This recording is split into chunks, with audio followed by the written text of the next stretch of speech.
stays there forever, and that child may never be vaccinated, even though it's just because the mother didn't want to be vaccinated at that time because they weren't satisfied that the person they were talking to could help them with some basic questions. So gone are the days when just because the doctor said so, the person is going to have this line of treatment, whether it's surgery or antihypertensives or cholesterol medicine or vaccines. Yeah, they've got questions. And it's really important now to understand that. And we as the Public Health Unit will be promoting ways that you can learn really useful skills in helping people who need help or are hesitant, if you like, about having vaccines and flu in particular. So we'll talk about that and how you can respectfully talk to people about vaccination. So we're going to keep going while they're trying to get that to full screen. It doesn't matter that much. Yeah, and the next slide. So the next slide I've got here is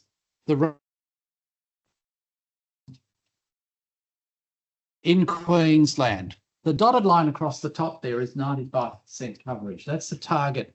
And we didn't just make that target up, because if lower than 95% of the population are vaccinated, also accounting for pockets of poor vaccination coverage, that's the immunity percentage where you start getting outbreaks, particularly of highly infectious diseases like measles. And you've seen in the news that there are measles imports and clusters, small outbreaks, starting all over the country, particularly the big cities where people are coming in from overseas. So that 95% is really important. And essentially since the COVID years, the people who are vaccinating has dropped. And partly that's misinformation, hesitancy, but a lot of it is just lack of access and the cost and difficulty of getting vaccines done. It's a whole combination of factors. So this screen is showing full screen and that one's not. I don't know why. You need to swap the two screens. Yeah, but anyway, so we've got a problem. Can you see the falling rates? And if you look at the three lines, the bottom one is the 2-year-old, the one in the middle is the 1-year-old, and the one on the top that hasn't dropped so much is the 5-year-olds. Any idea why that might be the case?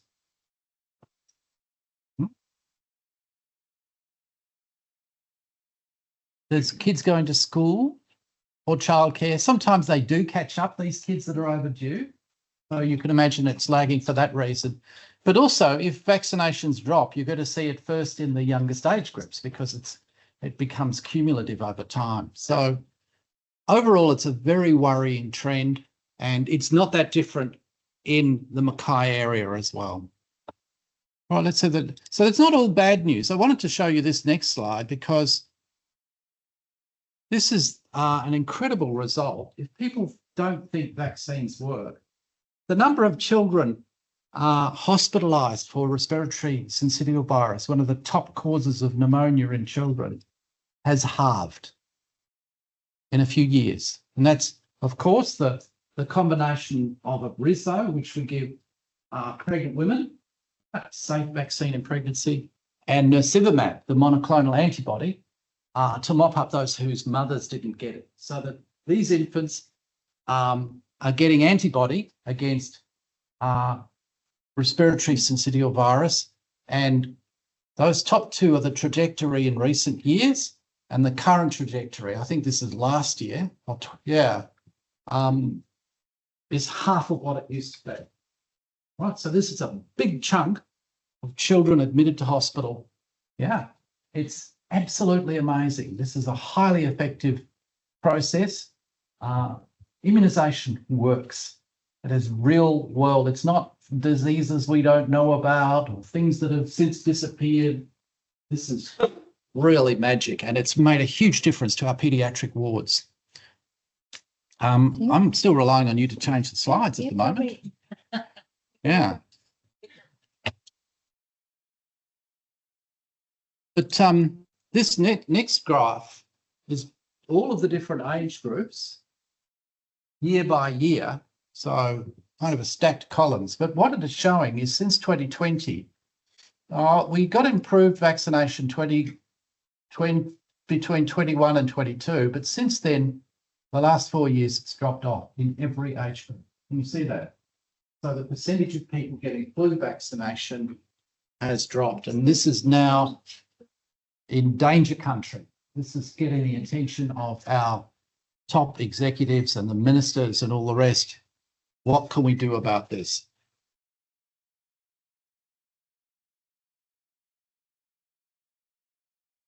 Their house. All right, so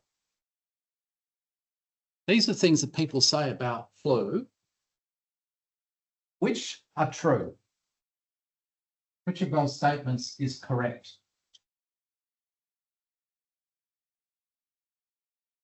Anybody? First one.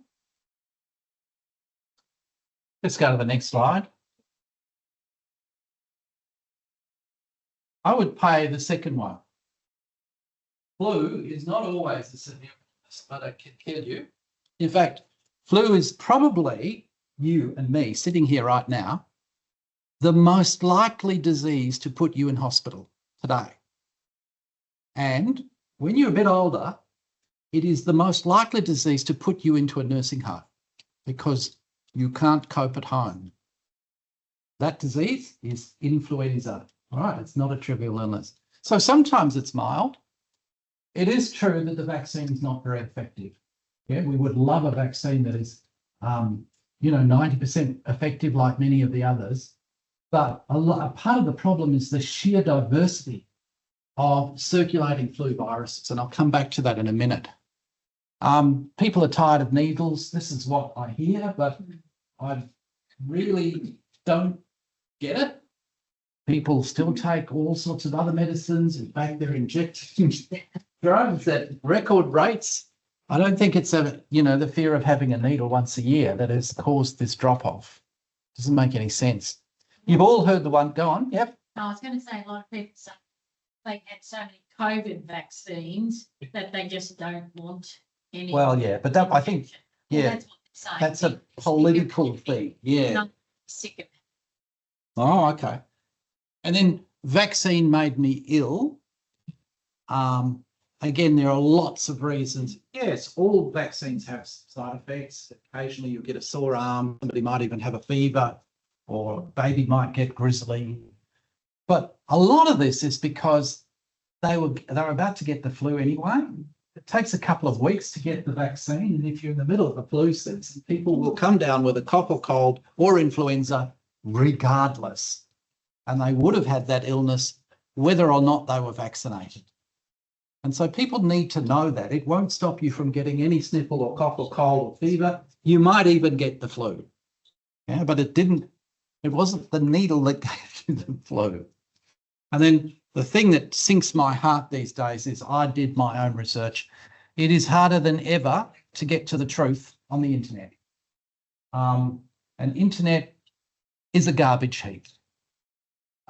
It's not curated. It's not like a library. There's nobody looking after that information. In fact, the thing that gets more likes and the algorithms that spread all of this stuff are looking for controversy and extreme views. And they are the things that go straight to the top. And that's why it's harder than ever for people to actually get information. And they've never been trained on where to go for reliable advice. And it is certainly not, the opinion leaders or what do they call the influencers and the crazy voices. Next one. All right, so let's just do the maths. Why flu is more important than most other diseases. Compare it to what somebody is very scared about. They had this big Ebola scare. They were terrified it was coming to Australia. There were outbreaks in West Africa. High mortality rate, but very few cases and therefore very few deaths. In fact, no Australians died of Ebola. And very few people in Africa, by the way. However, if you get a low mortality illness, which affects a very large chunk of the population, then overall you're going to get many deaths. And so flu is a much more significant illness for the population. Not only that, because it's, again, although it's a low admission rate for flu, not many people get admitted to hospital. Overall, the number of beds taken up by flu cases is right up there. At the moment, much bigger than COVID or RSV or lots of other infections. All right, and then of course, high absenteeism, high economic losses. Influenza costs Australia billions of dollars every year, and it is the top known cause for older people to fall off the perch and need permanent residential care. And of course, we're running out of nursing home beds. And these people are clogging up hospitals because we've got nowhere to put them. This is serious. So even though it's not a fantastic vaccine, sometimes less than 50% levels of protection. In a good year, it'll be well above that. But you'll still get massive gains in community health. And this thing that I never get the flu, I say to them, well, you know, it's like saying I never get a fatal car accident. You know, it can happen now and then. I say that there are 3 certainties in life: death, taxes, and influenza. I can test your blood and I'll guarantee you everyone has got antibodies against influenza. Maybe they haven't been terribly sick, maybe they've brushed it off, but as you get older, sooner or later, it's going to get you very badly. I can't be bothered being on my back for a couple of weeks every year or 2. Sorry, I just can't afford that. I'd much rather take a needle. In fact, my whole family, every year I line them up and say, you need to do this. All right, so true influenza is not just a cold. The influenza-like illness is 3 things. You've got a fever, you've got respiratory symptoms, cough, sore throat, etc. And you feel like you've been run over by a truck. Yeah, constitutional symptoms, generic body exhaustion. You've probably heard of long COVID. Surprise, surprise, there's long influenza. It's very similar. You get that tiredness and vagueness and lack of energy, and it can last for months. In fact, sets you up for other illnesses.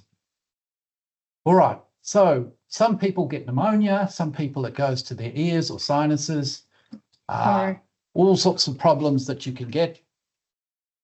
It can ruin your holidays or your studies or your exams.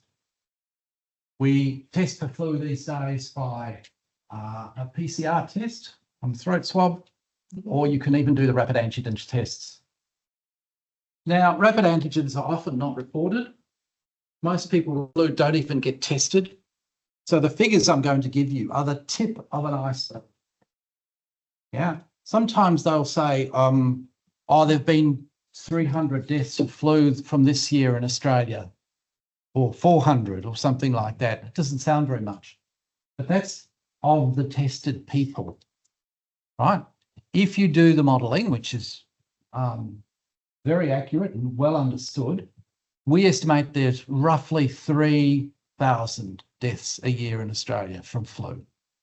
Yeah, this is not trivial. This is big time. And often it will be written down as respiratory failure or heart failure or senility or something else. And underlying it, there can be an untested influenza. All right, so we're still struggling along here.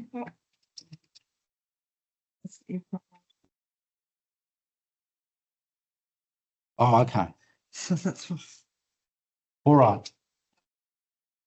Yeah, so we mentioned the long flu symptoms. Go back one. Yeah. It's got a high mortality rate, particularly among the elderly. A high attack rate among children. A large proportion of child hospitalisations are due to flu. And in recent years, children aged 5 to 15, only 16% of them were covered. Now, the problem with all of that about children is that kids are filthy. They are the ones who do a lot of the spreading of influenza. They never wash their hands. They cough and sneeze all each other. They're exposed to hundreds of other children at school. So for some reason, we've got into the habit in Australia of vaccinating adults for flu and vulnerable adults, but it's actually children that are driving the illness in the community, and that's a big problem for us as well. So about 35% of all households had flu in a typical year, costing $1 billion. That's directly doctors and medicine, not counting absenteeism from work and economic damage. And 25% of them needed a week off work. Some more, many less. But this is huge, right? And it's incredibly simple to prevent the disease. So let's just talk a little bit now about the next one. The media don't take it seriously. They use the word flu as if it meant any kind of cough or cold. You know, colloquially, they just talk about flu like that. They don't get that it's particularly severe and that viral pneumonias in hospitals are often just influenza virus. The true influenza virus is a nasty disease, yeah? I mentioned flu, respiratory and constitutional symptoms and catastrophic disability, and that most are not tested. So the attributable mortality, that is that what we think is happening among those who are not tested, is much larger, probably 10 times larger than what we know about. The other thing about influenza is that it's designed to mutate. We'll talk a little bit about how that works, so that we're always chasing the circulating flu types in the community and trying to catch up with them. It's like an arms race with the vaccines. And right now, of course, flu is coming up in many animals as well, which is not surprising. Let's go on to the next one.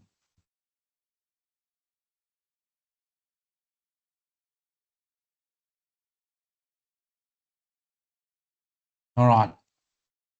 So it's probably the top killer disease where we don't have excellent prevention with vaccines. We've still got, you know, at an individual level, you may not be able to stop it.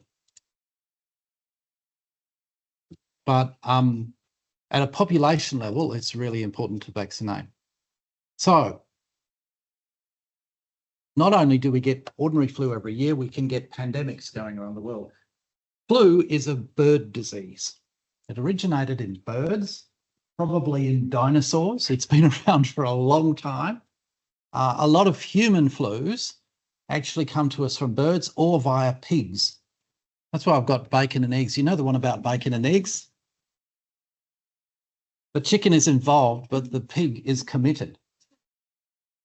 And in the modern world where we've got large-scale industrial production of chickens and birds and pigs, that's a mixing vessel for all sorts of animal flus with human flus. There are more chickens in the world at the moment than birds, than all other birds.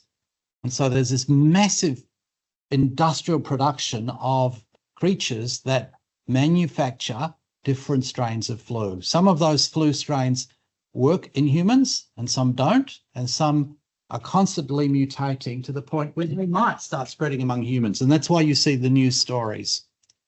And of course, if you've got something that's highly infectious and with a short incubation period like flu, that's called the force of infection. It means it can rapidly turn into a big wave or a pandemic because you're getting more generations of flu and spreading more quickly than something else like measles, where the generation time of the next case is probably weeks later, not days later. It's very interesting in that way. And of course, we're always playing catch up, as I said, and you're getting this genetic mutations. I'll show you that in a minute, but let's just look at the pictures. Go to the next slide. I'll have to click the slide. Yeah, so that's dead seabirds from the bird flu, the avian influenza that's spreading around the world, has not yet reached Australia, the highly pathogenic avian influenza. The big concern here is that it's not that many mutations away from becoming a new human strain beyond the ones that we're currently vaccinating for. And so that could get very serious. There have been a number of pandemics, next slide, in 1918, H1N1 went around the world and killed roughly 20 million people, killed more people after the First World War than during the First World War. Yeah, and of course they didn't have anything to deal with. So let's look at the numbers now. That's different years for the whole of Queensland. And you can see, yes, there is a flu season in winter, roughly between April and September, but it varies a lot year to year. Last year is the red dotted line, and just this year is the straight line. It doesn't help to use that. And so what is different in North Queensland is that you can have a flu outbreak at any time of the year. So in the tropics, we often get a blip, and you can just see that there have been some smaller peaks, particularly affecting North Queensland in other years. And that's a problem for us because they only released the flu vaccine now in March, and then the funded flu program ends at the end of September, if I'm not wrong. And so there's this gap where you've got several months where you don't have a free flu vaccine, or the stock that has been supplied is about to expire. So it's really important to use it when you've got the chance. All right, let's go to the next one. That's actually Mackay, and the most recent one is that bumpy one, and then the red line, very similar to what we're seeing statewide, so not a different North Queensland outbreak in the last year. Next one. And that is flu, the blue line, compared to respiratory syncytial virus and COVID. Again, this is just the people who got tested, but if anything, flu is now more important than those other viruses. We still want people to get vaccinated, particularly mothers, for RSV, because it's babies that die from RSV mainly, isn't it? And we certainly want elderly people vaccinated for COVID because they're the ones who are still getting it quite badly. Most of us now have developed a good degree of antibody immunity to COVID, but as people get older, they become more vulnerable. So flu is right up there in terms of the numbers. Next one. Right, so remember there are different types of influenza, type A and type B. There's even a thing called type C, which is pretty insignificant in numbers. And type A is the one that you can mix with bird and pig varieties. You know, the H and the N. You've heard about the H and the N. H for hemagglutinin, N for neuraminidase. They're both proteins on the surface of the virus that help the virus to replicate and to essentially evade the immune system because they keep changing. So there's not a single N. There are dozens of different N's that are all slightly different. And there's not a single H because there are dozens of H's that are all slightly different. Next slide. All right, so a virus is a small packet of genes and a protein. The RNA of the virus is in the middle there, and on the surface is what it presents to the body and the immune system. All right, so entry, replication, and spread is what H and N do. And your immunity is specific to whatever your immune system is latched onto on the outside of the virus. So a different H and a different N means that you're probably not immune. Now, it's not all or nothing.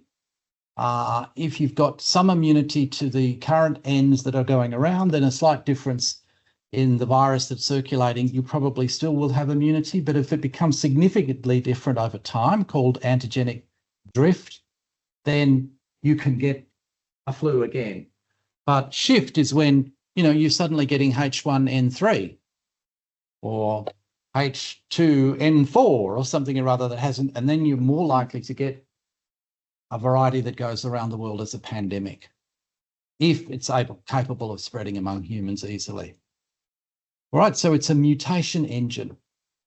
It's designed, if you want to say that, to keep changing because it keeps ahead of human immune systems at a population level, and the older ones just go extinct.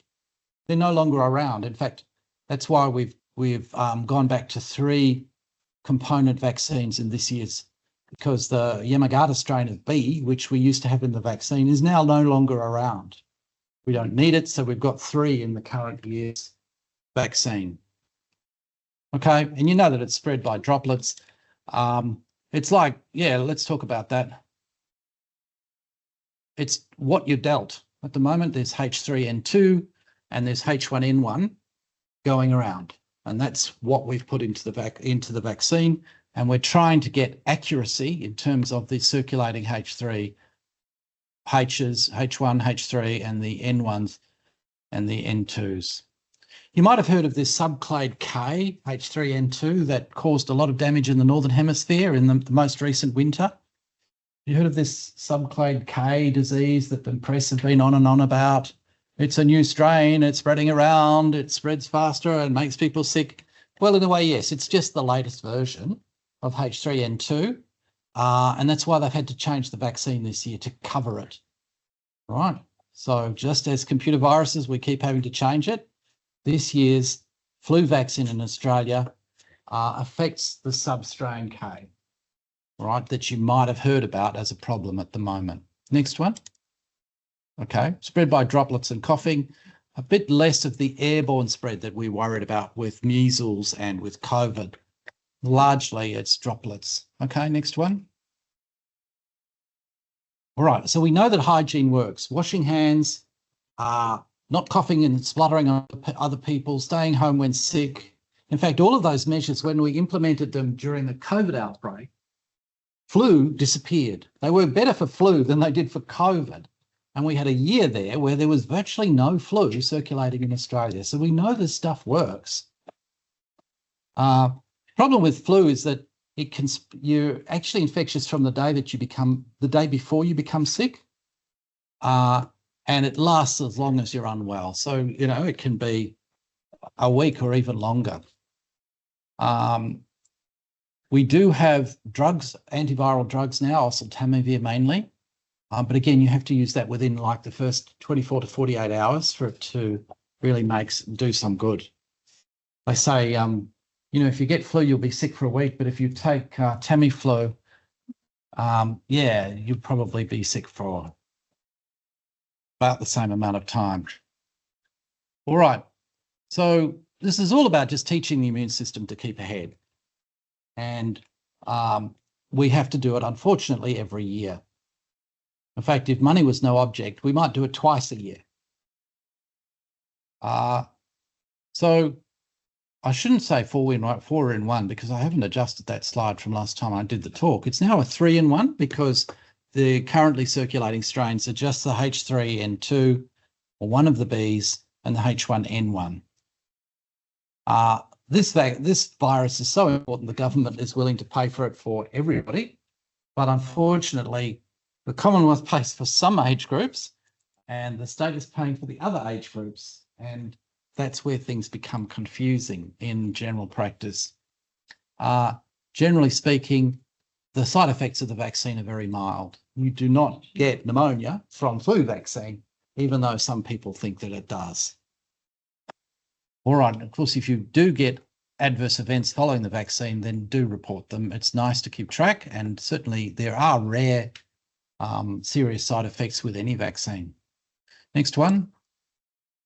Flu in pregnancy. Now, this is a real case. This woman had such severe pneumonia that she was in intensive care for weeks and she had ECMO. That's, they take your blood out to oxygenate it. It's like a heart-lung machine. Well, she would have died. She certainly lost the baby. She was 6 weeks in ICU and nearly died. The problem with pregnancy is that there's this relative immune suppression of pregnancy to tolerate the fetus. And so pregnant women are absolutely among our top target groups for flu vaccine.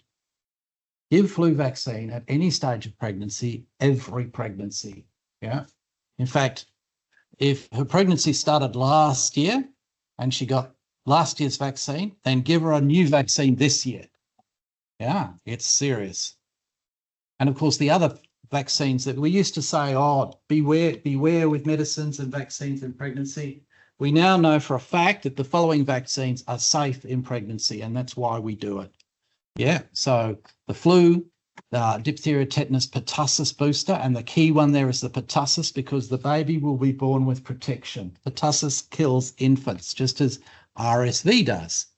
And that's why if the mother hasn't had a Brisvo, the new RSV vaccines, which are highly effective, then we would give antibodies to the baby. Yeah, and it's really important that we make sure that all that happens. And of course, Hep B, although that's a different story for newborns as well. Okay. So flu has other symptoms in the very old, in addition to what I spoke about in terms of fever and respiratory symptoms, constitutional symptoms. Often they're confused, they're just weak or unwell, they're off their game, they may not be eating, they won't necessarily be able to tell you what's wrong with them. And so in the aged care facilities, you find that there's a bit of flu going around, and then you test everyone and you find a dozen more cases, people who didn't have typical symptoms. So be careful. Okay, next one. And the outcomes of flu in elderly people are pretty shocking. Remember, this is a common disease. Yeah, so if you're getting around 10% dying and 10% losing their independence, another 10% in chronic decline. Yeah, so flu is what's going to step you down in terms of your function. Yeah. And some people, in fact, a lot of people never recover. Okay, maybe 3/4 of them do recover when they get the flu, but it's the others that we worry about. Next one. All right, we've mentioned that the vaccine doesn't cause flu. It could be another virus. They could have already been incubating. Occasionally, often the vaccine just hasn't worked and they got the flu afterwards. And generally, the side effects are pretty mild.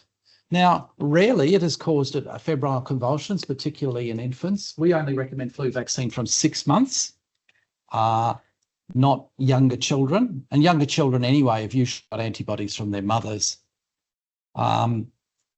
Again, allergy and anaphylaxis is rare. People who are allergic to eggs can have flu vaccine because they eliminate virtually all egg protein from the manufacturing. So it's absolutely safe in people who are allergic to eggs. Now, we call it an adverse event following immunisation because we never know whether it was the vaccine that caused it or not. Rather than saying they had a reaction to the vaccine, because we don't know, if you say that, then they'll think that they're allergic to flu vaccine or they can't have it, or maybe they think that they can't be vaccinated at all. So you've put a wrong idea into their head. It's not our job to decide. It's our job to put in the reports, and we leave it to the big computers in Canberra to work out whether or not we're seeing this more often than expected. All right. So it's a numerical thing. If we're seeing a signal, then clearly you're going to find something more commonly after a vaccine than in people who hadn't been vaccinated. And usually that's not the case. Yep. All right. And administration errors. You've given the wrong type of vaccine to the wrong person or whatever, the wrong route, then they're on the same form these days. Administration errors. Next one. All right.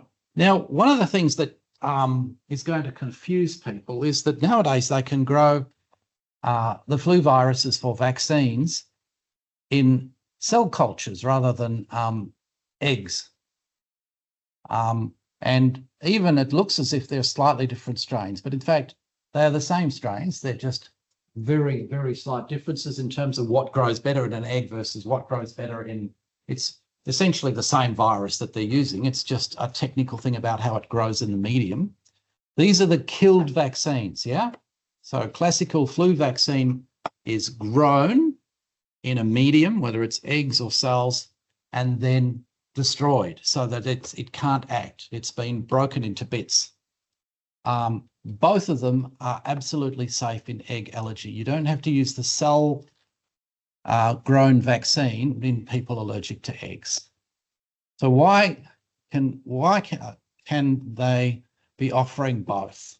Can anyone tell me a reason for this? I've just said it has no clinical relevance. So why am I showing you this slide? Somebody adamantly refusing to have an egg-grown vaccine, even though it is safe. Yeah, that's possible. Anything else? Are they doing this just to drive us all nuts? No, look, one of the problems we have in Australia is that largely we don't make our own drugs and vaccines. And so they're not putting all their eggs in one basket in terms of manufacturers, because manufacturers keep letting us down. And so they split the contract for different brands and different products just for security of supply. You would know all about this in pharmacy, hey? It helps sometimes to have alternative sources rather than the one. But clinically, absolutely no difference between cell-based and egg-based. Don't talk about it anymore, okay? All right, let's move on. Now, the other thing that is important this year is the flu mist, and we've got somebody online from AstraZeneca who's just going to show us how to do it, and we've got the little sample spray things. This is great. It's probably the first cab off the rank in terms of the new generations of non-needle vaccines. Soon we'll be getting a lot of our products through skin patches or oral or sprays, which is fantastic for people who don't like needles. It certainly feels safer if you're not having it injected into your muscle. And this thing has been working for more than 10 years now in places like the US and the UK. We know that it's a good vaccine. The research shows that it's equally effective as the killed split vaccines you do IM, but this is a completely different product. These are live strains of flu virus that we're giving people in their nose. And the point is that it's attenuated in such a way that they've deleted several genes and the virus is unable to grow at hotter temperatures, like deep inside your body. And so it can replicate in a very limited way in your nostrils where things are a bit cooler, but it doesn't take off. And the other theoretical advantage of giving a respiratory virus into the nose is because that's where you naturally encounter these viruses for the first time. And then you're generating not just antibodies in your blood, but antibodies on your mucous membranes, IgA, which in theory is going to stop it from even getting into the body in the first place. And therefore, you're less likely to be infectious to other people.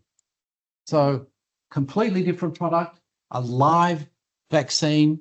They've engineered it to have the surface proteins for exactly the same 3 strains that we've been talking about this year. Yeah, but it's now a different technology. Interestingly, as for any live vaccine, there are still restrictions on using it for pregnant women and people with immunosuppression, because in theory there could be a problem, although they haven't seen it. But effectiveness is roughly the same as the IM vaccines. When they did the research, they found that children responded beautifully. Adults up to about age 50 responded well.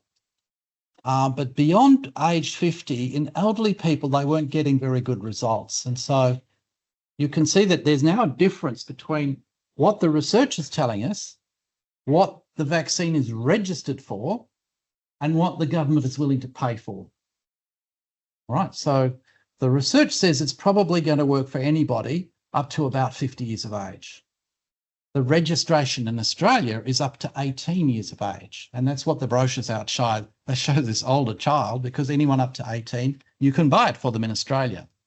But what the Queensland government is funding this year is just that narrow group, starting at 2 and ending just before your 6th birthday. Yeah, 2 to 6 is where you get peak needle phobia. I have a younger brother who they had to carry him in, kicking and screaming to get his vaccines. And we were all amazed at the fight that my little brother could put up to get his needles.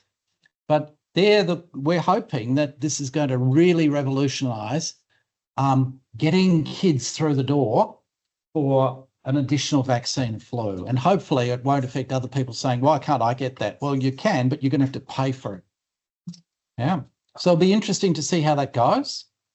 But hopefully, yeah, it's very simple. You've probably seen the little spray. Half goes in one nostril, half in the other, and that's it. Is there a question there? No.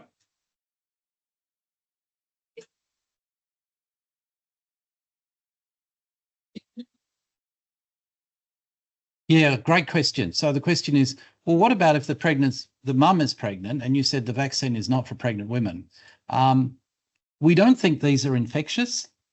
And even if they were, it's highly unlikely to result in a significant infection in a pregnant woman. It's simply because they haven't done the research. They can't show that it's safe in pregnant women. But yeah, it's a theoretical thing that you've come up with, which I suppose, yeah, it's a bit like measles vaccine. There've been tens of thousands of errors in actual pregnant women around the world who got measles vaccine, even though it's contraindicated, but they couldn't find teratogenic or any other, birth problems or mortality. But it's just that they don't even do the research. They say, no, pregnancy, we're only using killed vaccines, including those ones that I've spoken about. Hannah, sorry, Dr. Donoghue, Hannah, the rep will be able to actually answer. Yeah, okay, so she'll come back to you. All right. So look, there are side effects from the live intranasal vaccine. A lot of people get a stuffy nose or a runny nose or congestion. There certainly is a little bit of concern with wheezing. Yes, do I have to repeat it? I knew this was going to come up. It'll be interesting what the Astro lady says, but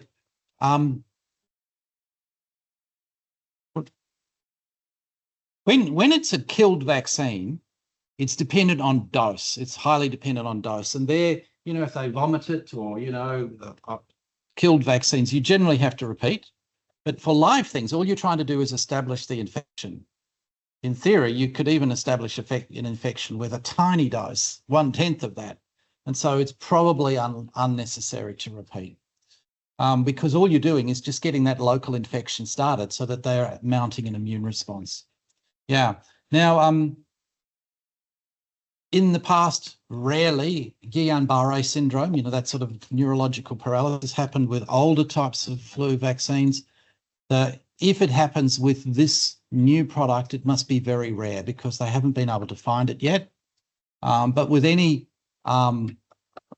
virus infection, you don't give aspirin in children. And that's because of a rare syndrome called Ray's syndrome, liver and I've never seen a case, but a neurological and liver problem. So you wouldn't use aspirin anyway.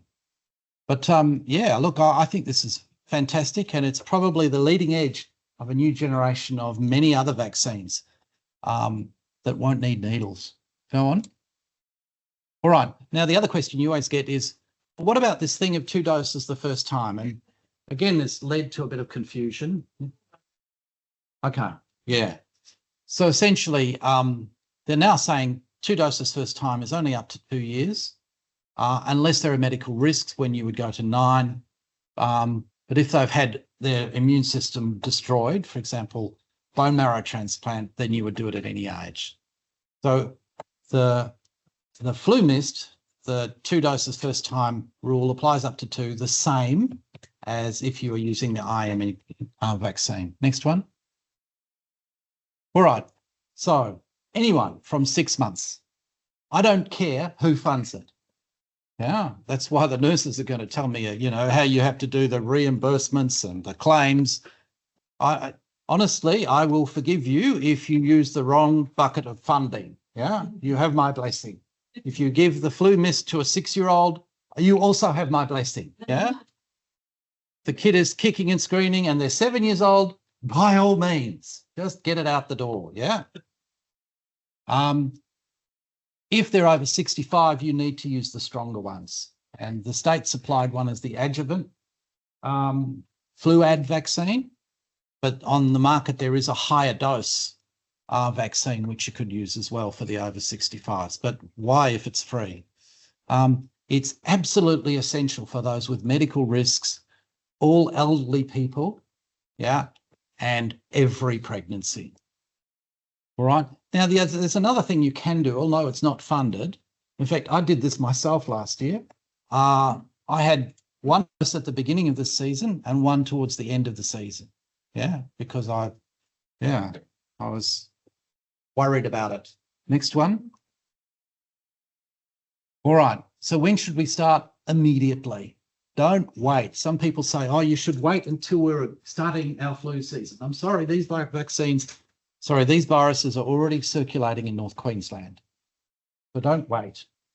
You can give them with any other vaccines, including COVID, pneumococcal.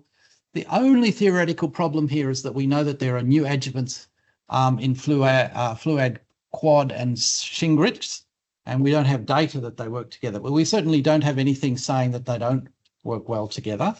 But that would be the only thing that remains to get better evidence, Shingrix and fluad. But yeah, at the moment, there are no restrictions on simultaneous, same day, etc. As I say, the protection you get from the vaccine begins to wane after a few months, and high-risk people could have it again. We've mentioned all pregnancies, and if in doubt about the funding, don't call me, call Amanda or Natalie or somebody, because I honestly don't care. Thank you. So thank you so much. As mentioned previously, my name's Hannah. I work for AstraZeneca as a healthcare development manager. So I am the person in Queensland responsible for FluMist this season. I'm also responsible for New South Wales. So any questions after this session, I'm happy to answer them offline as well. That's not changing either. All okay. right, so no. we'll advance your slides. There we go. Can you hear this? Yeah, can everyone hear me in the room? We're just adjusting the sound level. Sorry. No problem.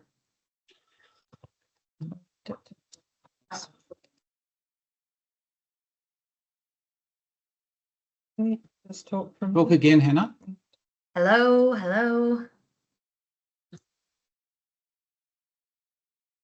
Hello. Teams hear it? All right, and people online, can you hear Hannah? I think online they can. Yep, I can see it. Okay, we're all good now. Okay, perfect. Yeah. Oh, all the messages are coming through. Okay, so FluMist. It's an intranasal flu vaccine for children aged 2 to under 18, available in Australia this season, as you've already heard. So FluMist is the flu protection without the injection. So there are three main topics that I wanted to cover off this evening, and those are duration of protection, safety, and vaccine effectiveness. So FluMist provides up to 12 months protection against influenza virus. It's got a well-characterized safety profile supported with over 20 years of clinical and real-world data. And some data that I'll show you later from the UK showed that the live attenuated influenza virus vaccine reduced confirmed influenza primary care presentations by 65% in children in the UK that year. So what is FluMist? How does it work and how does it compare to the injected flu vaccines available? So it contains, as Stephen mentioned, it contains a live attenuated influenza virus. So it's sprayed in the nasal cavity and it mimics the normal route of influenza infection. It contains the complete virus. So it has both the hemagglutinin and the neuraminidase surface antigens. And in comparison, the flu vaccines that are injected, the other ones available in Australia, are the inactivated flu vaccines, and they only contain the hemagglutinin surface antigen as their active ingredient. So what makes a live attenuated influenza vaccine different? So as we've already touched on, it's attenuated, which means it's weakened and it can't cause the disease. It's cold and temperature sensitive, so it only replicates efficiently in the cooler areas of the nasopharynx region, so roughly about 25 degrees. And as Stephen mentioned, it doesn't replicate efficiently in the warmer areas of that respiratory tract. And it has the same surface antigens, so those hemagglutinin and neuraminidase, as the wild type influenza viruses that the WHO expect that are going to be circulating this season. So FluMist also induces the broad three-way immune response. So it stimulates that mucosal immune response in the upper respiratory tract, and it generates a systemic immune response. It also activates the cellular immune response, so your CD4, CD8 T cells. And all of this together means that FluMist offers a sustained protection across the flu season. Vaccine effectiveness. So as Stephen mentioned, FluMist has a comparable vaccine effectiveness to inactivated flu vaccines. A systemic literature review of over 100 studies looked at vaccine effectiveness over a 20-year time period. And they found that the absolute vaccine effectiveness of FluMist compared to your inactivated flu vaccines were very similar. So around 50% in each given time period that were studies. And as you might have heard, FluMist is on the UK NIP, so the National Immunisation Programme. And during their 2022-2023 flu season, vaccine effectiveness against hospitalizations in particular, as shown on the graph on the right, was quite similar for FluMist and your inactivated flu vaccines, around the 50% mark. Real-world experience from the UK. So as I previously mentioned, FluMist has been around overseas since about 2003. In the UK since 2013, and it's been the only flu vaccine used on the school-based programme in the UK since 2016. And this slide looks at the real-world evidence from the UK in the 2023-24 flu season. Although this season they didn't report vaccine effectiveness by type of vaccine, what we do know is that over 88% of children aged 2 to 17 were given FluMist as their flu vaccine that year. And what they saw in the UK that year was confirmed influenza presentations was reduced by 65%, and confirmed influenza hospitalizations were reduced by 63%. And as alluded to earlier, these figures do vary year from year, depending on the match or the mismatch between predicted strains and the strains that end up actually circulating. So why do we need to consider this in Australia? And as Stephen mentioned earlier, the majority of children and adolescents in this country remain under-vaccinated, and it highlights that persistent gap and really a persistent opportunity to improve protection in those younger age cohorts. And according to the Australian Bureau of Statistics, there are more deaths associated with influenza last year in Australia than the past century, which is incredible. And more hospitalizations than death among children than any other vaccine preventable disease in Australia. And what this graph shows, and what Stephen has mentioned, while we see peaks traditionally in winter months, over recent years, it hasn't been keeping to that traditional winter peak. And as we know, in the more tropical region, that's not always the case. And a study by Ambrose et al. Looked at children who were vaccinated that received FluMist. Culture confirmed vaccine efficacy against H1N1 and H3N2. They looked at those children over a 12-month period, and vaccine effectiveness was roughly 77% through that first 12 months. What they also looked at was the same set of children the second year without revaccination. And vaccine effectiveness was still around 57% in those children. And that really shows a meaningful efficacy through that second season without revaccination. However, at a lower level than the first 12 months. However, it's recommended that you get the flu vaccine every year due to the updated WHO recommended strains, as we know. Let's talk about the safety profile. As mentioned earlier, FluMist has a well-characterized safety profile over 20 years of real-world use. So it's new to us in Australia, but it's not new. Over 200 million doses have been distributed to over 34 countries. Some of those countries include the UK, the US, Canada, Finland, Spain, to name a few. And we have safety data involving over 31,000 children aged 2 to 17. And the most commonly reported adverse event, as you can see on the bottom left here, is nasal congestion or a runny nose. It doesn't mean the child has flu or it might mean the child has flu, but they didn't get the flu from FluMist. So indication and contraindication. We know the indication, children aged 2 to less than 18 years of age in Australia.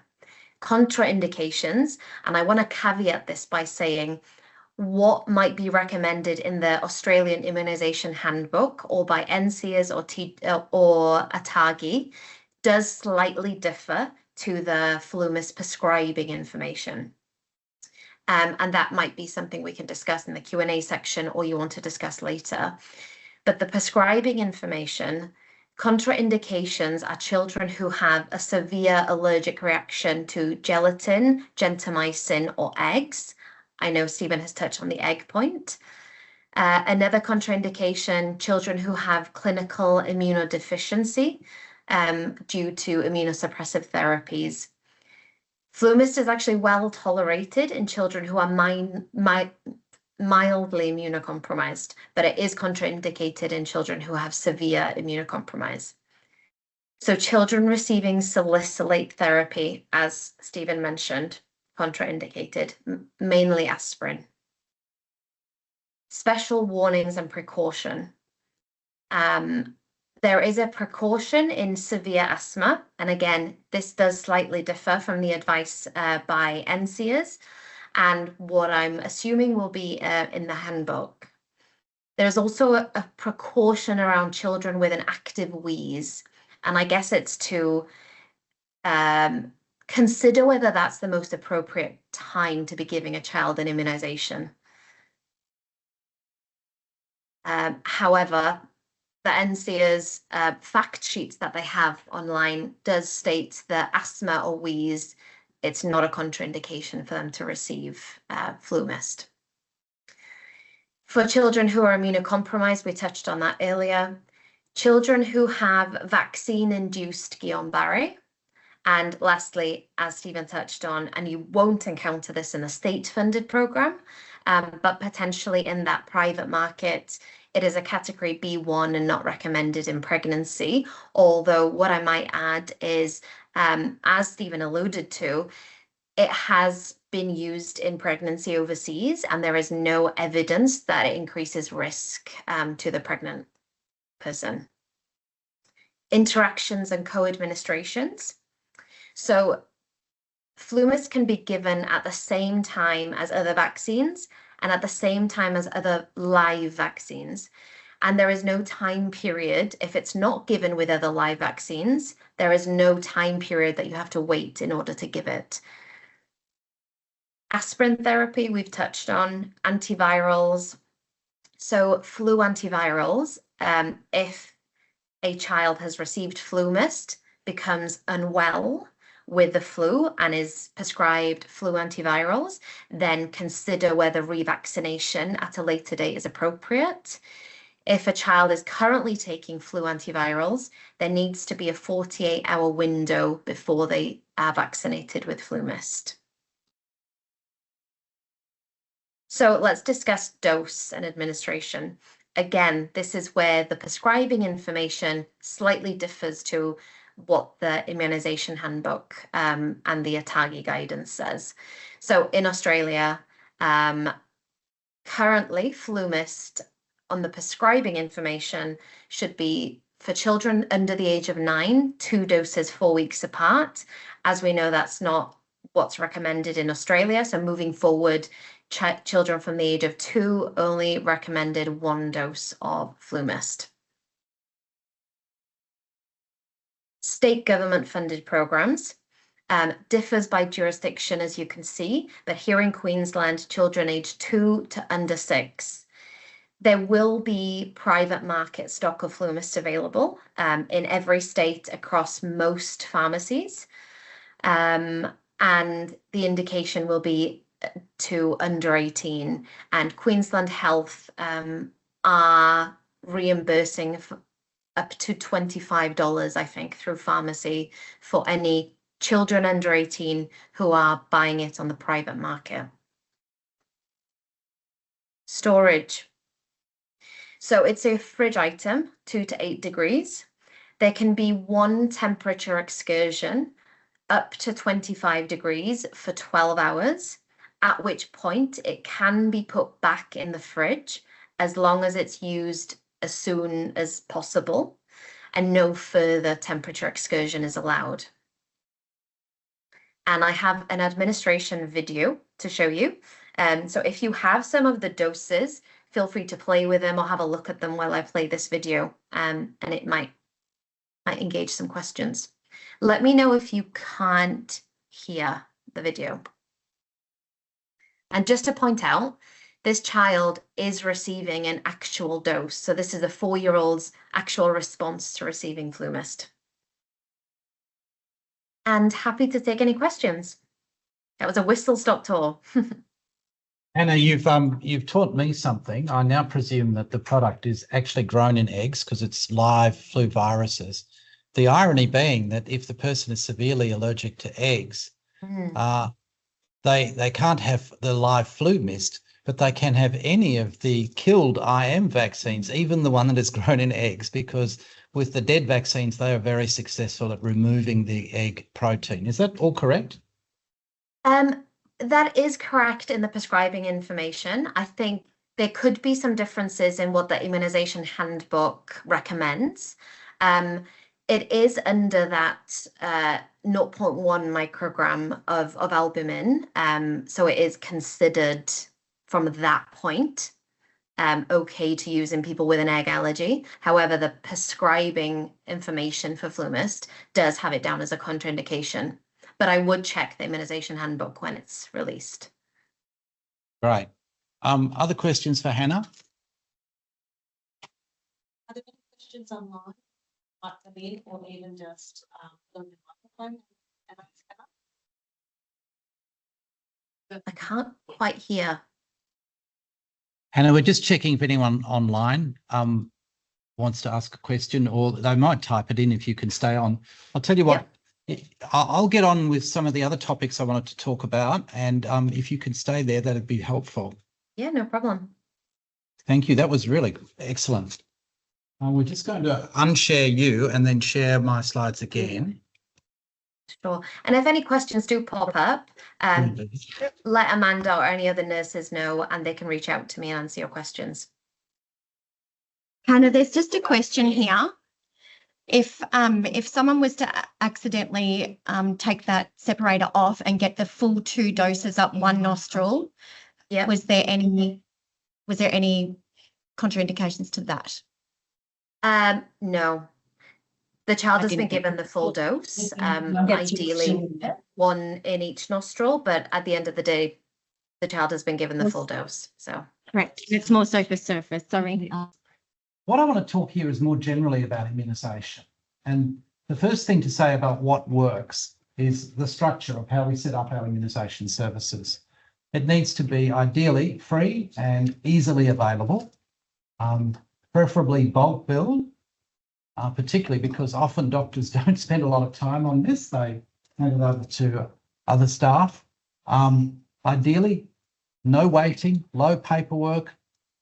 It becomes part of the protocol. It's really important, for example, in antenatal care and maternity services, that it's fixed, right? They administratively control this so that it's part of the whole process. It's not something that is an optional extra.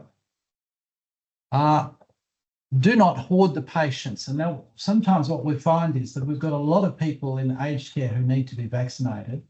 And then the GP says, oh no, don't vaccinate. I've got 6 patients around the aged care facility. I will get to them in my own time. Meanwhile, you haven't vaccinated everybody in the aged care, and they could have an outbreak, which is going to hurt everybody.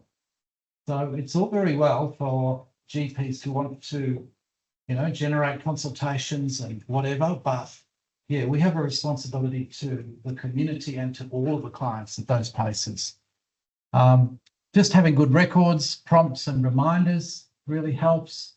Not only recall systems, but pre-call systems is where this is electronically telling parents before they're due rather than once they're overdue.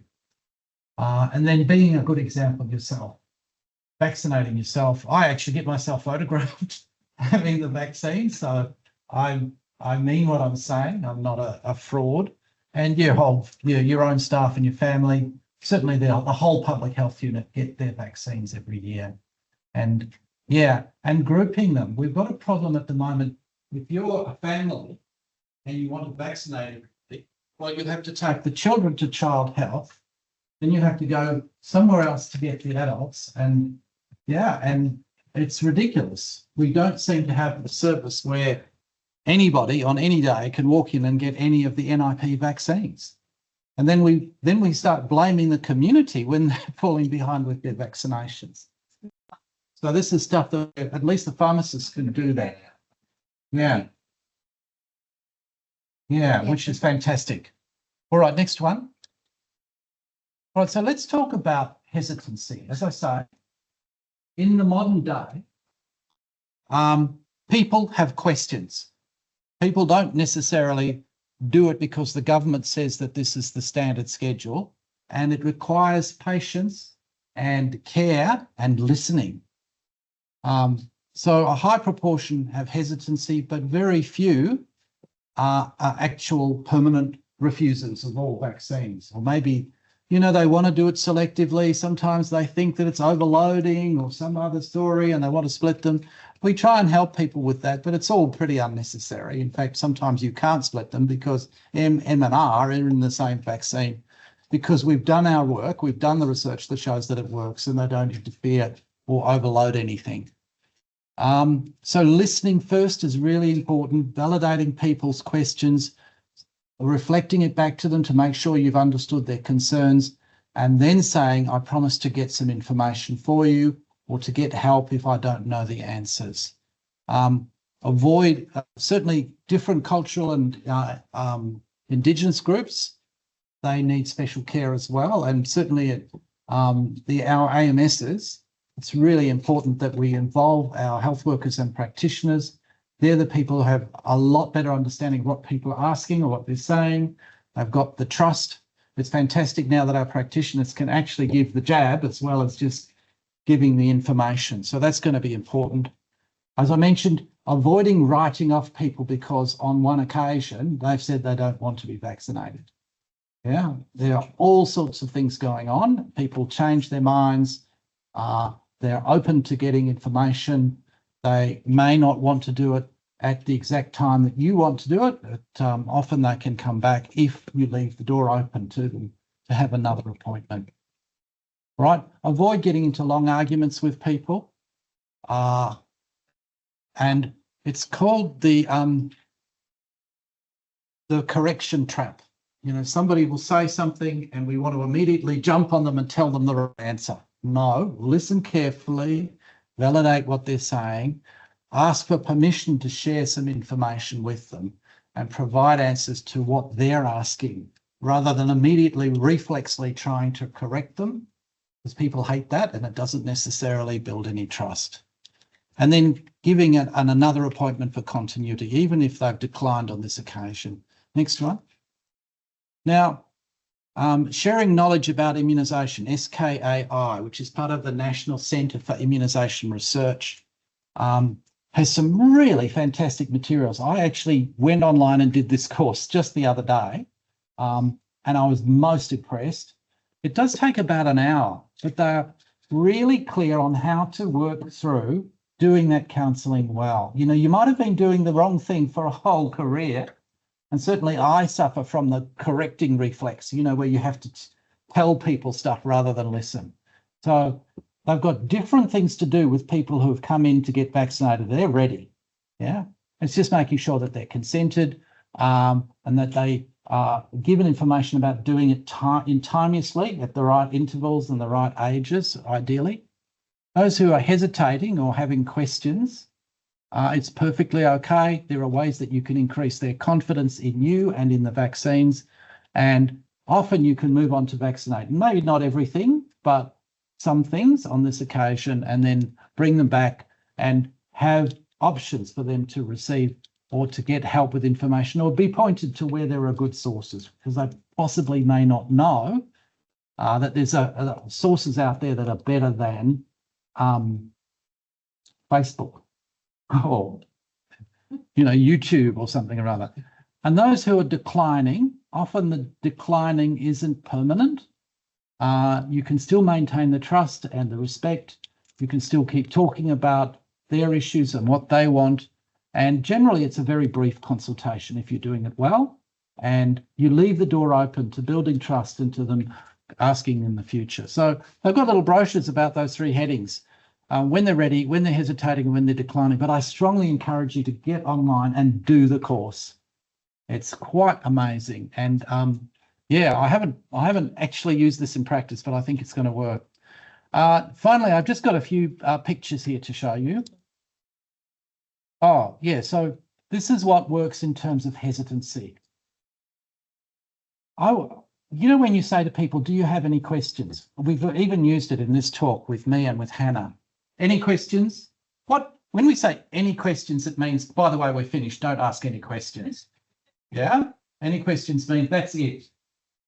So they researched simply changing one word from any questions to some questions.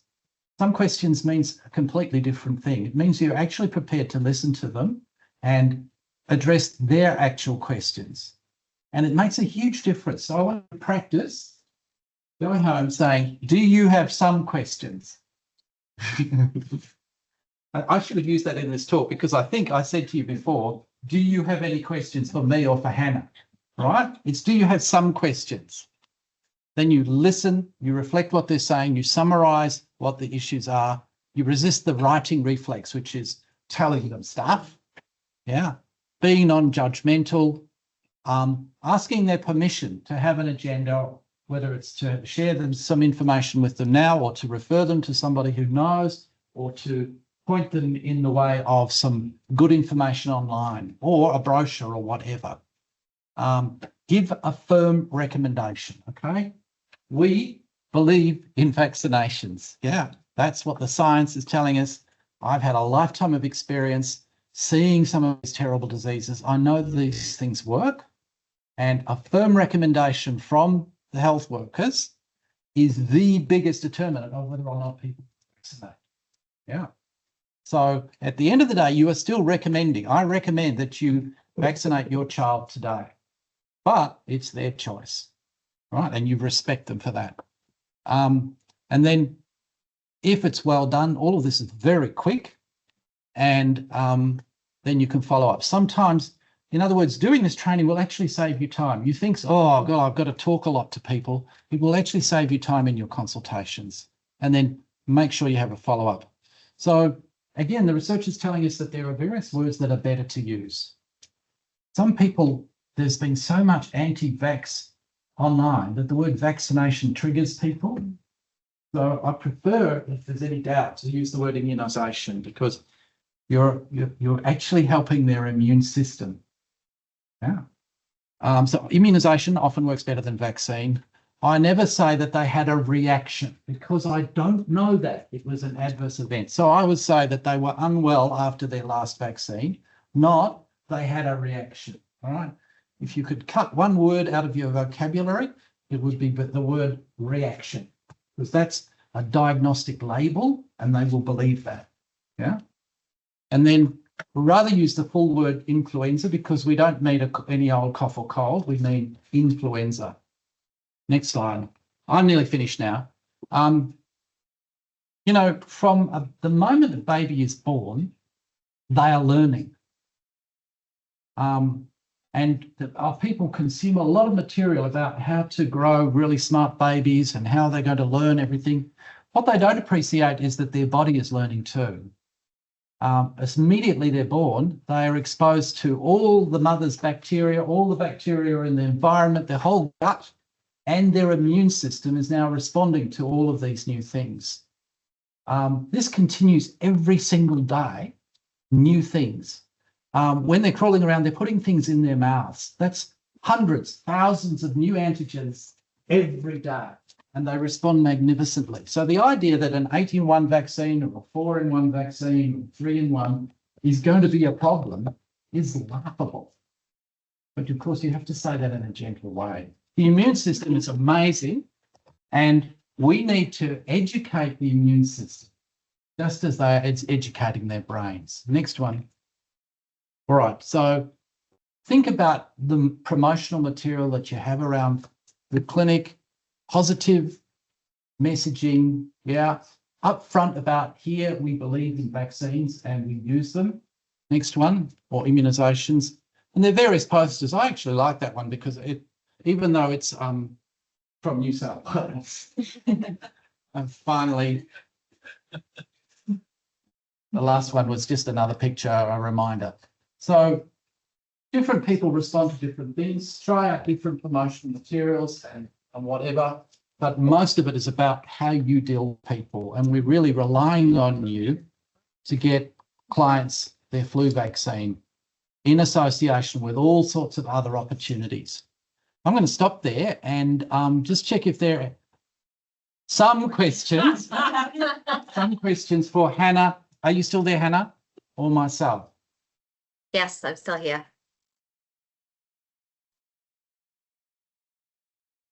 So this is a big year. It's really important that we address the decline, and it's very exciting that we've got these new powerful intranasal vaccines, even though it's only funded for a few years at the moment. You were going to add some stuff, Amanda? Yeah. We do have one question online. Yeah, read it. Can parents choose to have the needle over flu mist? Yes. Most definitely.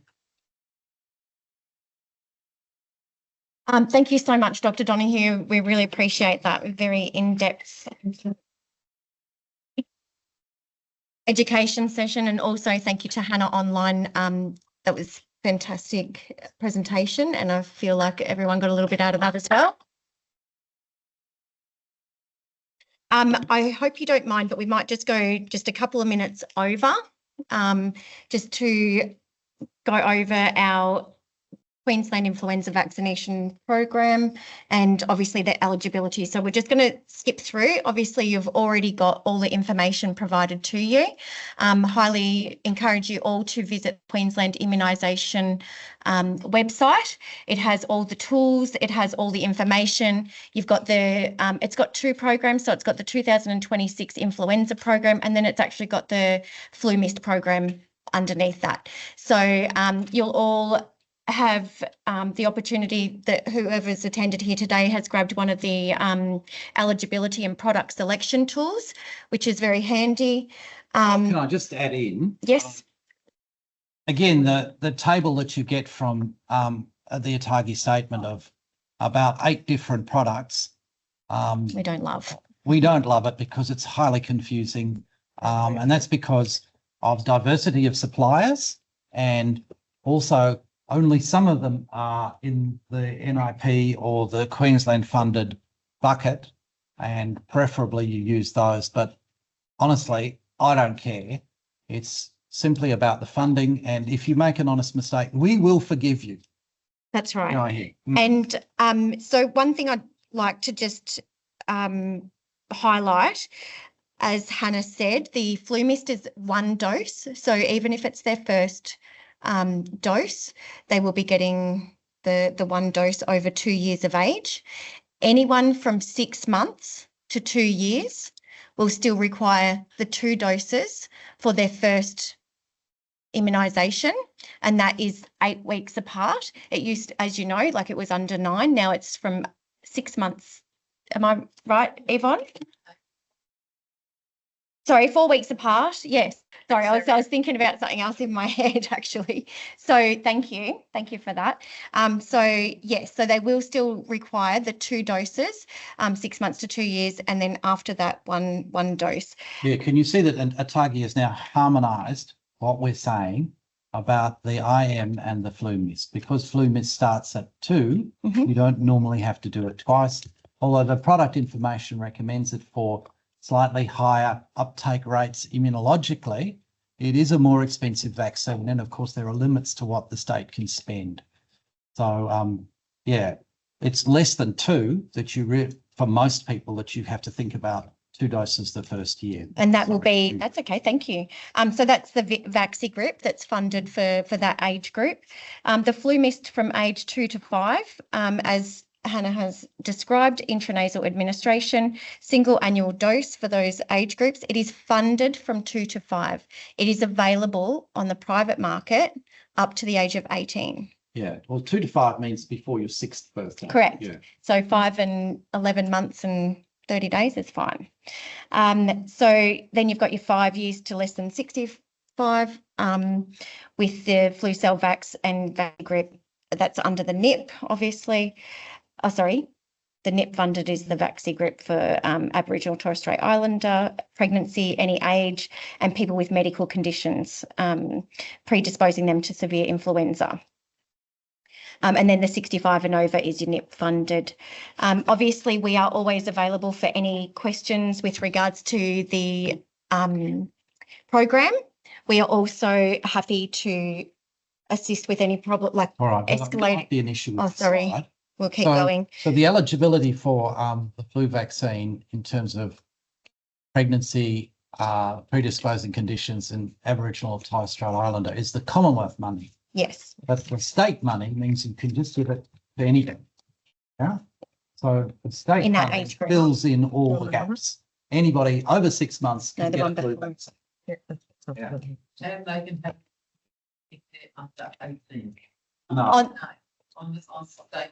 on state on the money, state program, they can 2 get to 5. under 6, yeah. 2 to up to 6. That's what I'm saying with Queensland. They've been announced.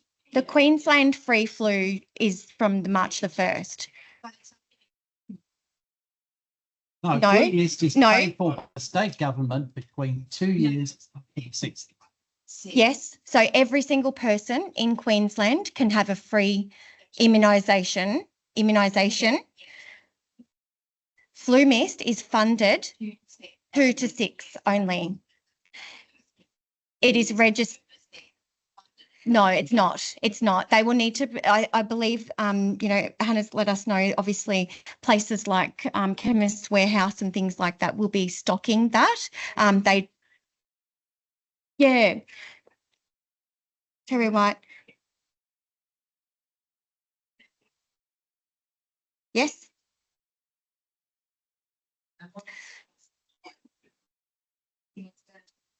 Yeah, 49.95, I think it was on the Chemist's Warehouse, but that may differ. There's also, there you are. There, thank you. Yeah. So Remember, the people on online can't hear it. So that's where we have to do it. sorry. Yeah. So was there some questions about that? Stuck with Annie. Was there some questions with regards? Obviously, we know you will have all of the problems that they were having with the logistics, obviously the warehouse problems and things like that. That's all been resolved now. So hopefully everything is running smoothly and everyone's getting their 2 weekly immunisation orders. No, so it'll be, they start the first rollout on the 16th of March and then, you know, it'll come in 3 stages, obviously, and we're still getting new immunisation service providers onboarding at the moment that haven't put in their orders. So, you know, they've got a bit of catching up to do. So the first rollout, sorry. Oh yeah, I suppose. So as far as have you received your order? No, because it will be delivered between the 16th and 27th of March. The second rollout will be between the 30th of March and the 17th of April. And then the third rollout will be the 20th of April and the 1st of May. Obviously, we've got a bit of a shorter shelf life for the flu mist, and, you know, hoping to get all of them into noses as soon as possible and go from there. And then after you've done your first order, obviously those orders, as you know, go to quip-flu@health. So any queries or concerns go to them. And if you need our help escalating any issues or anything, let us know. Obviously, any vaccine administration errors, please contact us. We're happy to help out with that. And, you know, where the forms are online with the Queensland Health Immunisation. So that goes for any immunisation service provider. And also any cold chain breaches, as you know. Just call us, we'll help you out, but go through the right channels with your forms and yeah, we'll go from there. But we appreciate you so much, all of you, for coming and seeing your beautiful faces online and in person. And you're always welcome to call or email us. All right. Thanks very much, everybody. And thank you, Hannah. Thank you.